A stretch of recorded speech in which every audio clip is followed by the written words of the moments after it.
Antes de mergulhar nessa história incrível, considere se inscrever no canal e ativar o sininho. Aqui, cada história tem algo a dizer, e você não vai querer perder nenhuma. Imani nunca foi bonita para os padrões do mundo. E ela sabia disso. Não era algo que alguém lhe disse uma ou duas vezes, como um comentário ofensivo feito em um momento de aborrecimento. Era uma verdade que estava gravada em seu coração desde a infância, repetida de mil maneiras silenciosas. Em olhares que desviavam o olhar, em risos abafados, em recusas educadas e portas que se fechavam.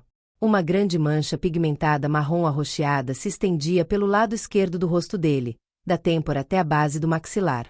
Não era uma mera imperfeição. Era uma máscara que o mundo inteiro se recusava a ver como algo além de uma deformidade. As crianças estavam com medo, os adultos se sentiam envergonhados. Um dia, um professor do ensino médio chegou a perguntar se ela estava pensando em fazer cirurgia plástica.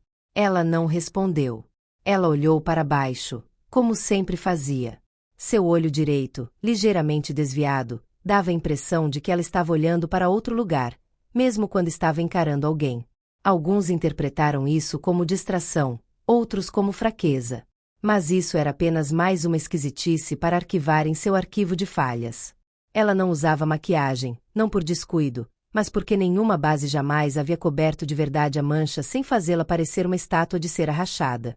Ela também não estava usando salto. Um acidente de bicicleta aos 10 anos de idade a deixou com uma leve claudicação na perna direita, que se tornava mais perceptível quando ela estava cansada. Seus cabelos, crespos, grossos, indomáveis, não estavam nem alisados nem relaxados. Ela simplesmente os amarrava todas as manhãs em um coque rústico. Isso se somou à imagem de abandono que outros lhe atribuíam, sem nunca tentarem entender. E então apareceu o seu sorriso. Cru. Frágil. Como um raio de luz através de uma janela quebrada. Ela nunca sorria por muito tempo, com medo de que seu rosto já sério parecesse ainda mais estranho quando se iluminasse. No entanto, todas as manhãs, exatamente às 7h30, Imani passava pelas portas de vidro de a Casa Duret, este templo de design, luxo e elegância onde a menor ruga foi apagada, a menor poeira foi removida. Ela passou pelas recepcionistas em seus trajes impecáveis, pelas paredes brancas adornadas com rostos esculturais em preto e branco e então desapareceu nas entranhas do prédio, fora de vista. O escritório dele não era um escritório, era um armário. Uma sala pequena e sem janelas, espremida entre a sala técnica e a sala do servidor. Ela havia pendurado uma pequena planta verde ali, o único toque de vida neste mundo de metal e silêncio. Oficialmente, ela era analista de segurança cibernética. Mas na verdade ela era o guardião digital do reino. Ela detectou vulnerabilidades, antecipou intrusões, corrigiu bugs e construiu muros invisíveis para proteger o Império Duret. Sem ela a máquina não giraria. E ainda assim, ninguém sabia. Seus colegas do departamento de TI o ignoraram educadamente. Eles nunca a convidaram para almoços da equipe, nunca marcaram nas fotos Team Cyber do LinkedIn e nunca pediram sua opinião. Na melhor das hipóteses, ele recebeu um rápido aceno de cabeça no elevador, entre mensagens do WhatsApp. Lá em cima, tudo era diferente. No andar de cima, as paredes eram lisas e brancas, os escritórios banhados por luz natural. Os funcionários cheiravam a perfume de grife, seus dentes eram brancos, seus relógios eram de ouro ou aço escovado. Eles falavam inglês sem sotaque, almoçavam em restaurantes orgânicos e riam alto. Lá em cima, neste mundo suspenso acima da realidade, ele às vezes era chamado Troll da Caverna. Não por maldade gratuita, não. Por hábito. Porque em seu mundo tranquilo, Imani representava uma anomalia. Uma aspereza. Algo que não se misturava ao fundo. E ela sabia de tudo isso. Ela pegou. Não sem dor, mas com resiliência. Porque ela não veio aqui para seduzir. Ela veio para aprender, para sobreviver, para construir um futuro que ninguém queria lhe oferecer. Ela queria provar que valia alguma coisa, não pelas suas curvas, não pela sua aparência, mas pelo seu cérebro, pela sua paciência, pela sua coragem. E foi nesse clima que se situou, no topo da pirâmide, Sr. Arthur Duret, o CEO, fundador do Império. Ele não era um homem inerentemente cruel. Mas ele era obcecado por a imagem. Ele construiu sua fortuna com base na estética, na precisão visual, em campanhas publicitárias onde nada se destacava, nem um fio de cabelo, nem uma sombra.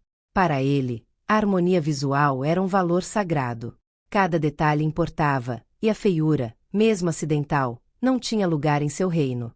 Imani não se encaixava em nenhuma das caixas que ele havia criado como modelo. A única vez que ele realmente olhou para ele foi durante uma reunião de emergência numa noite de pânico, quando o sistema quase foi comprometido. Foi-lhe dito: precisamos ligar para Imani. Ela tinha subido. Ela explicou com calma, de forma brilhante e precisa. E ela tinha consertado tudo. Mas Arthur não se lembrava de nada do que ela havia dito. Seu cérebro, formatado com perfeição, congelou no ponto pigmentado. No olhar desconfiado. De qualquer forma, com o cabelo preso. E quando ela saiu da sala, ele murmurou para seu assistente, alto o suficiente para todos ouvirem: ela não deveria estar na sala. Isso prejudica a imagem da empresa. Desde aquele dia, ele fez questão de nunca mais cruzar o caminho dela. Até aquela manhã de outono, quando, por engano, ele desceu ao porão. E onde o destino, impaciente, decidiu que o desprezo já tinha durado o suficiente. Naquele dia, Arthur Duret estava mostrando os escritórios para uma delegação do Catar, potenciais investidores cuja riqueza era tão elegante quanto sua aparência. Ele os conduziu pelo espaço aberto no 12º andar, onde os designers, todos impecavelmente vestidos, trabalhavam em escritórios bem iluminados. As paredes eram brancas como a neve, decoradas com algumas peças de arte minimalistas. Os funcionários pareciam flutuar nessa atmosfera de perfeição. Arthur estava orgulhoso de seu império. Ele era o rei de um universo onde a beleza era a regra e onde cada cômodo era cuidadosamente projetado para manter uma impressão de luxo e harmonia. Seus passos ecoavam no piso de parquete polido enquanto eles vagavam pelos corredores, assistindo às apresentações em VR das últimas coleções. Eles trocaram algumas palavras com Arthur, admirando a grandiosidade do lugar, falando sobre números, investimentos e estratégias. Mas em sua mente, Arthur já havia partido. Ele estava concentrado no telefone, digitando algumas mensagens. Ele pensou na importância dessa visita, no que esses investidores poderiam trazer para a marca, no prestígio que eles representariam. Atravessando um corredor, ele se afastou por um momento da delegação e, por puro engano, pegou uma escada estreita que levava ao porão da empresa. Lá, ele se viu diante de uma porta de metal entreaberta. Curioso, ele deu um passo à frente e viu uma cena que o fez parar imediatamente. Na penumbra, iluminada pelo brilho das telas, Imani estava concentrada nas linhas de código que rolavam a uma velocidade vertiginosa. Seus dedos dançavam pelo teclado com uma precisão hipnotizante, seus olhos fixos sem piscar nas telas piscantes, onde alertas vermelhos brilhantes ecoavam pelo ar opressivo. Não havia decoração sofisticada, iluminação fraca ou pequenos toques de luxo como aqueles encontrados em outras partes do escritório. Aqui, era o caos ordenado da segurança cibernética. Ela não havia notado a presença dele. Ela estava perdida em seu trabalho, como sempre esteve.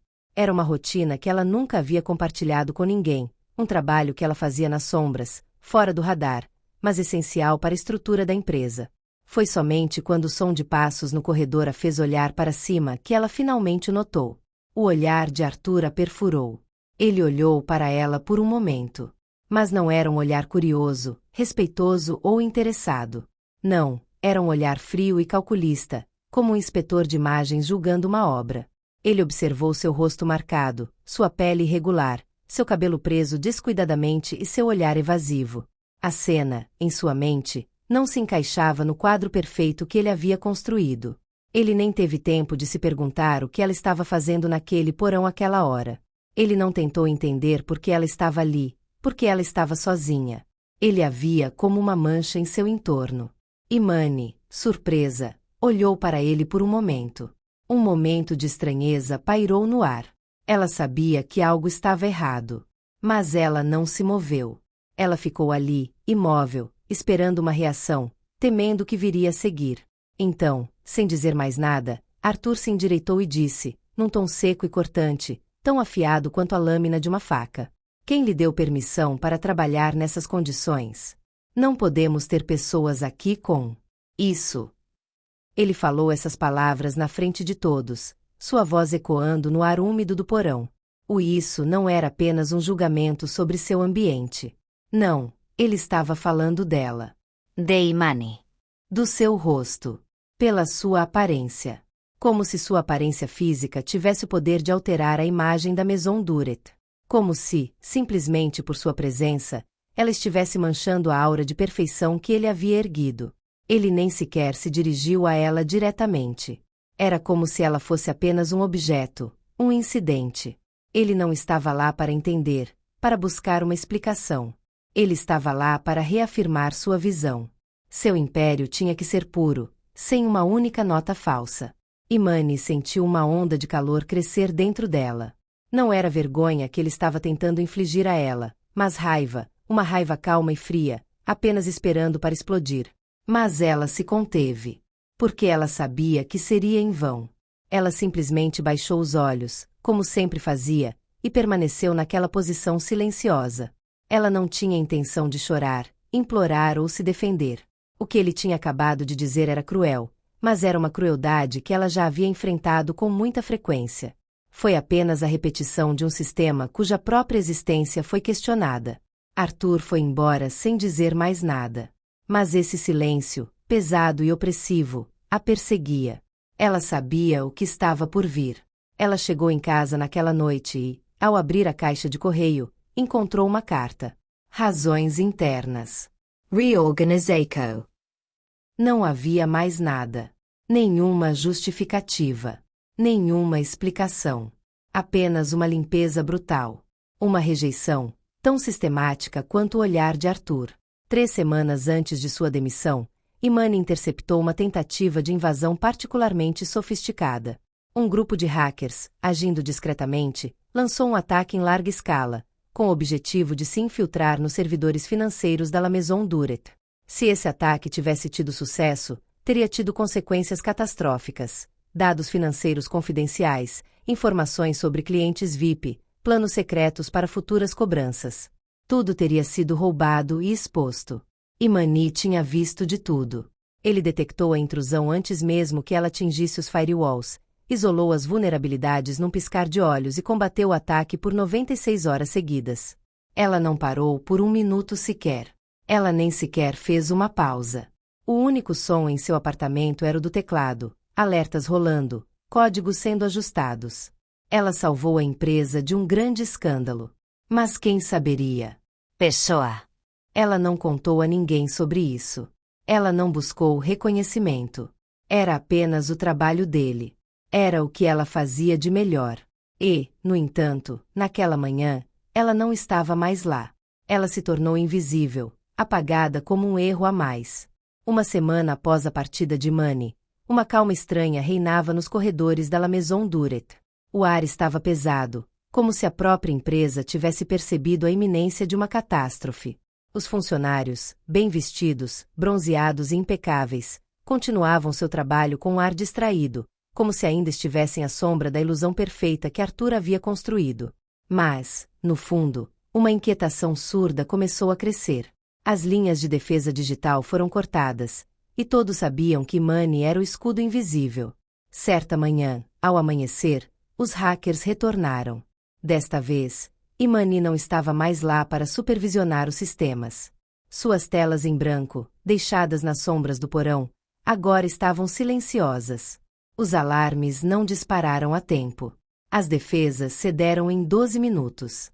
12 minutos que foram suficientes para destruir anos de trabalho. Arquivos de clientes foram roubados, informações confidenciais vazaram para as mãos daqueles que só queriam lucrar com isso. Modelos 3D das novas coleções, criações que haviam sido cuidadosamente protegidas, acabaram em fóruns de pirataria. Já circulavam rumores entre os designers. Cópias exatas das obras da Maison Duret estavam sendo oferecidas ao maior lance, a concorrentes ávidos por glória. O orgulho de Arthur, a imagem perfeita que ele havia construído para si mesmo, estava desmoronando, destruído pela incompetência que havia substituído Imani. As contas bancárias dos clientes VIP foram congeladas e seus fundos bloqueados. Aumentavam os apelos furiosos de investidores e clientes, ameaçando ações legais e perdas financeiras irreversíveis. O nome da empresa, que antes brilhava nos salões parisienses, acabou sendo arrastado pela lama. Arthur, obcecado pela imagem, gritou, procurou os responsáveis entre seus funcionários, lançou acusações ferozes, insultou seus especialistas em ti. Como você pôde deixar isso acontecer? Ele gritou. Bateu palmas na mesa, gesticulando numa mistura de frustração e pânico. Mas um membro do conselho, em silêncio profundo, lembrou-lhe o que ele sabia, mas se recusava a admitir.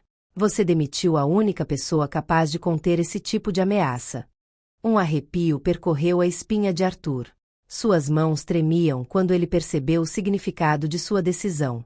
Era tarde demais. Não havia como voltar atrás. Imani não estava mais lá para salvar o dia. Ela não estava mais lá para consertar os erros. Jornalistas, em busca de sensacionalismo, aproveitaram a oportunidade. Uma semana depois, um vídeo apareceu. Ela nunca deveria ser vista. Uma captura de vigilância interna, filmada à noite. As imagens mostram Imani, com os olhos escuros de cansaço, exausta a ponto de quase desmaiar. Seus dedos se moviam freneticamente no teclado, como um dançarino possuído pela necessidade de salvar o que podia ser salvo. A sala estava escura como breu, mal iluminada pelo brilho das telas que exibiam alertas de segurança em vermelho vivo. O som dos alarmes ecoava ao fundo. Imani não parou. Ela não buscava nem reconhecimento nem glória. Ela apenas fez o seu trabalho, o único trabalho que sabia fazer, salvar a empresa de um grande ataque cibernético. Ela o parou sozinha, no meio da noite, quando todos estavam dormindo. Quando Arthur Duret, em sua absurda perfeição, não se importava mais com ela. O vídeo circulou rapidamente pela internet, acompanhado de um arquivo completo, enviado anonimamente à imprensa. Os jornalistas correram para extrair a essência da história. Os títulos que antes glorificavam Arthur mudaram completamente. A realidade era difícil demais de ignorar. Ela era feia aos olhos dele, mas foi ela quem o salvou 2 vezes. Imani, o anjo da guarda invisível que La Maison Duret humilhou. Os repórteres ficaram furiosos, cada um tentando destacar a cruel ironia da situação. A mídia não tinha interesse em nuances humanas. O que os interessou foi o forte contraste entre a frieza do CEO e o talento bruto de Imani, a pessoa que ele havia rejeitado por sua suposta feiura. Eles não precisaram procurar muito para descobrir a história de uma empresa que foi destruída por sua própria cegueira. Arthur, isolado em seu escritório, teve que se desculpar publicamente. Seu rosto, contorcido de vergonha e angústia, apareceu nas telas de televisão. Eu reconheço meu erro e quero me desculpar com Imani. Mas suas palavras soaram como vento, como uma declaração forçada. Ele sabia que mesmo se arrependesse, estaria perdido. A Maison Duret, sua casa, jamais recuperaria sua antiga glória. O povo, o público que ele tanto tentou seduzir, não o perdoaria. Mas Imani não estava mais lá. Ela havia deixado Paris nas sombras da noite, como se fugisse de uma era que não lhe pertencia mais. Ela não enviou nenhuma carta, nenhuma mensagem. Ela não buscou vingança. Ela não era mais aquela figura desbotada no porão. Ela não era mais aquela sombra ignorada. Ela partiu para Londres. Lá, uma bolsa de estudos que um professor de Cambridge conseguiu para ele graças a um arquivo que ele viu, deu-lhe a oportunidade de recomeçar. Uma startup acolheu seus gênios em suas paredes, um lugar onde as aparências não importavam, onde apenas o talento e o trabalho duro eram apreciados. Imani não precisou desempenhar nenhum papel. Lá ela foi aceita como ela era. Ela morava em um pequeno apartamento perto da água, com um gato preto e branco que a seguia por toda parte. Seus olhos, antes tímidos, foram fortalecidos pela provação, e a confiança, quase imperceptível no início, agora brilhava em cada gesto. Ela nunca buscou vingança. Ela não enviou mensagem, não apareceu nos degraus da Maison Duret. Mas em um café aconchegante em Notting Hill, uma foto dela sorrindo estava pendurada na parede, abaixo de uma inscrição que soava como um lembrete gentil. O que você chama de feiura pode ter te salvado. Nunca se esqueça disso.